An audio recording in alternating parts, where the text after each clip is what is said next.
This is an image you wouldn't see every other day, a transgender woman, a Pirunangay wearing a garland. Especially about marriage, wedding of a transgender woman. Maybe you might see us in a sari on the streets, begging, doing sex work, at night, in dark corners or in highways, waiting for clients, in all makeup, in glittering dresses, in jewels, and then disappearing in the dark. But have you ever come across any transgender women getting married every other day, every other week, every other month? Have you ever wondered why they don't get married or have children? Or why do they actually not integrate? Why are they not integrated into the mainstream society? Well, our community and the society and the public always sees the first front image of transgender people, of the Tirunangays as sex workers and beggars. Do you take that initiative to go beyond that image of what you see and try to explore and research or understand why do they beg? Why do they do sex work? Why do they put so much makeup? And why do they wear all those glittering saris? Firstly, I'll come with why do we put so much makeup? We define our own fashion. We don't follow what is fashionable because we define our own fashion. For years, right from our childhood, especially I'm talking about transgender women, right from our childhood, we have been denied because of our physical gender, our physical sex is in one gender, and we identify the opposite gender. And we grew up, especially trans women I'm talking about, we grew up as, to the outer world, we grew up forcefully as boys, as men. And then still we express our gender identity and gender expressions are that of the opposite sex. So at a stage, we come out openly, whether a family accepts it or not, whether a friend accepts it or not, whether a neighbor accepts it or not, whether a relative accepts it or not. We come out truthfully, nobly as who we are, with our gender expressions, with our gender identity. And that is where usually the problems of our community, for our community, actually starts. We began to be rejected, we began to be ridiculed, we began to be bullied, we began to be exploited. So when we come out with those gender expressions, it is deemed to be very inferior. We are so rigid on holding to the binary system of gender, of being male and female, and we are not able to understand and accept anything is possible between. The transition can be happening from one gender to the other, and there can be multiple genders, there can be multiple identities too. When it comes to transgender people, the broader term is very inclusive of transgender women, transgender men, two-spirited people, and a lot many more, which you should be exploring yourself. So transgender women especially, I'm here to talk about people like me, transgender women, and our rights, and why our rights matter, and why our empowerment in our society matters, and why the equality matters, why the right to equality, right to marriage, right to adoption, right to a non-discriminative life, right to marriage, and right to family. All these things, why do they matter? Just because of our transition from one gender to the other is seen as an inferior transition, and just because that whole transition of from one identity, one name, one dress is actually transferred to the other, but within the same body. Why do we actually hold it to so much like man should be man and women should be women, and women have these definitive roles and men have these definitive roles? And transgender people have no role. We have no role at all, and our predefined roles are sex workers and beggars and all that. It is not so. It cannot be. I was born in Pollachi, which is not so very far from here, just 40 kilometers from here. I was born in an upper middle class family. My father was into transport business and my mom was a homemaker, a perfectionist. And I had an elder sister and a younger sister, and I was the middle. And I'm the only boy in the family. My gender transition, yes, it mattered to my mother. And when I came out to her at 13, she exploded with, her heart almost exploded. And there was 3 days of crying at home. But eventually she accepted me. Eventually she accepted me. She accepted me as a child, not as a girl. She did not accept me as a girl, but she accepted me as her child. She has always accepted. Her love for her child is beyond that boy, girl thing.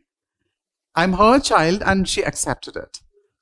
And that doesn't happen with anybody within our community. So these gender roles have to be broken. This gender binary has to be broken. And once we are rejected by our families, we lose everything. Everything literally. Our identity, our certificates, our education, our sisters, our brothers, our fathers, our father, and everyone literally, and our best friends too. And then we are thrown on the streets. And then anybody can do anything to us. That's what it is. So we go to find people like us who are already into the same way. As much as we suffer, they are also suffering. What do? They go for begging and sex work. No matter what, if you're born in a very rich family or if you're born in a very poor family, once you are thrown out on the streets, you're all the same. You're casteless, you're religionless, and you become a part of that system where you're only a victim, and you become a target for discrimination, you become a target for sexual exploitation, you become a target for bullying, you become a target for physical abuse. And almost at the very, very bottom of the society, the transgender people fall into the trap of sex work and begging. And once they are trapped into it, all our dreams perish. It's completely shattered. And it's so difficult to dream. If there is something called as a dream for trans people, that is a rarity. It's always a nightmare. What is going to be happening on tomorrow? So I should transform myself into a woman. So what if I become a complete woman? Who is a complete woman? Maybe with big silicone breasts? Should I save money to do that? And if I save money to have silicone breasts and have sex reassignment surgery, will I be accepted by the society? No. Even if I do multiple surgeries on my body, I'm still seen as a trans body. And that stereotype that a transgender person is this, of a being with no value, no contribution to the society, that still exists. And that is where all our dreams actually have a big question. Are we validated in the society? Do we belong here? So that is why you see so many transgender people in the signals asking for money, and if you don't give them, they threaten. And the society points at them, oh, they threaten. They are there in multiples. Now they have multiplied. They're everywhere. They're everywhere not because we decided one day to rampage the city. They are everywhere because of all of you, because of our system, because of our public, because of our families. That is how we see people so differently, so abnormally. Some people call transgender people are abnormal. No, they are not. We are not abnormal. It's you, your views, the way you see us. That is what is abnormal. That is what is abnormal. You need to change. You need to change how you see us. So lots of transgender people have dreams. They are all born from mothers like you. They're all fed from mother's breast milk. And at some point of time, when family abandons them, their dreams shatter. But I'm trying to at least give a light to one of their dreams. In 2009, no, in 2007, when I started my organization called Sahodri Foundation, I was living in Chennai. I was with a lot of activist community. We were all pushing and working together. That was around the same time the Tamil Nadu Transgender Welfare Board also was started. And then I was migrating to Chennai in 2008, and then I began to do a lot of work, began to interact with a lot of community, and I understand right from 13 years of old, I used to be with our community. But then when I was in Chennai, I understood the plight of our community, the obstacles that we face every day. In 2009, April, one of my friends actually wanted to put her profile on one of the most famous matrimonial websites in India. Like all you women sitting here, we are also women, trans women, but of a second type. You can call us a second type. We are women too. Transgender women are women too. In 2009, when some of my friends, especially one friend of mine particularly, we used to have a lot of dreams about marriage. And of course, like you all, we also fall in love. And then we fall out of love. We find that these are jerks. We end up with jerks too, like you end up with jerks. And then we bounce back, and it's difficult. But anyway, we always come back to square one. And some of us decide never to fall in love. But some of us still have that vision, that expectations, that dream of getting married, having children, leading a life that most Indian women do. So why should our dreams be denied? But that particular matrimonial website denied it.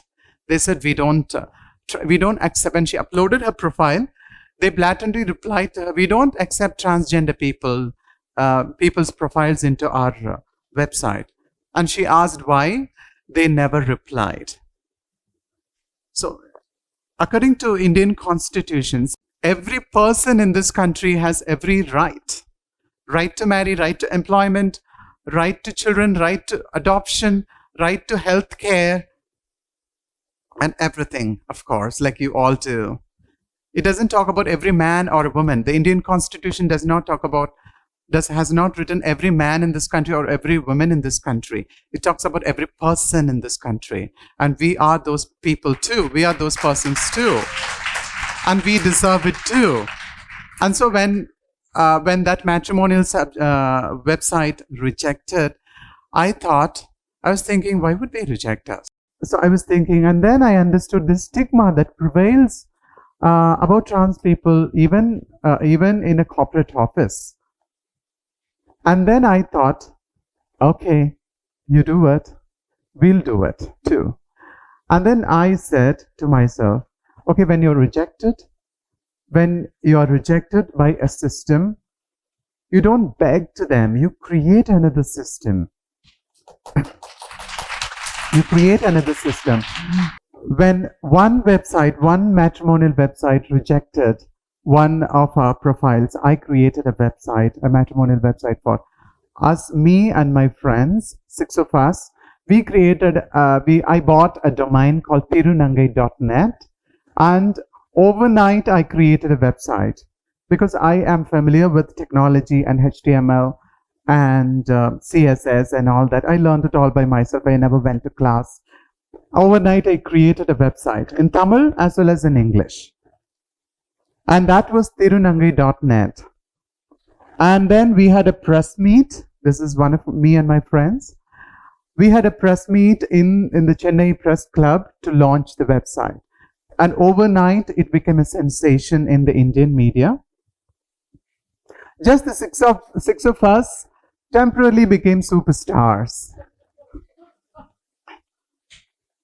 Yeah, these are some of the media appearances. And beyond this, there were television interviews, there were radio interviews, and all the 6 of us got interviewed multiple times, but not only by Indian channels, but also by some of the other international channels as well. So suddenly we became quite popular in that time.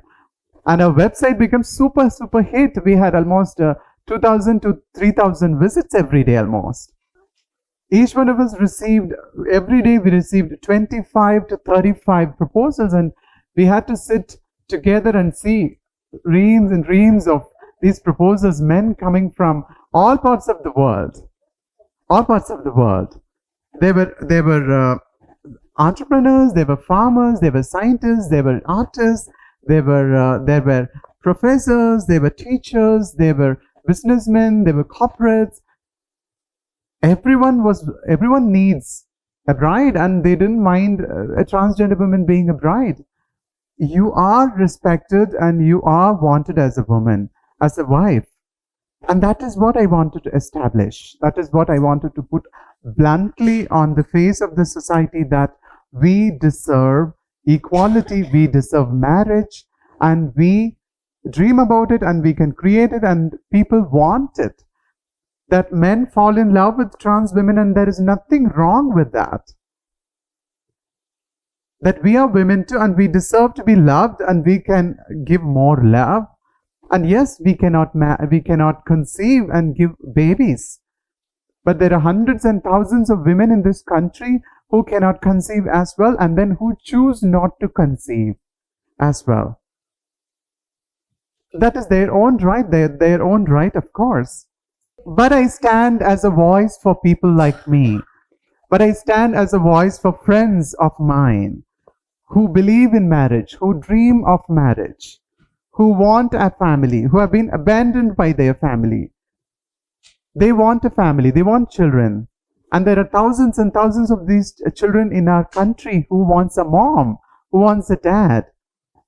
So at a larger perspective,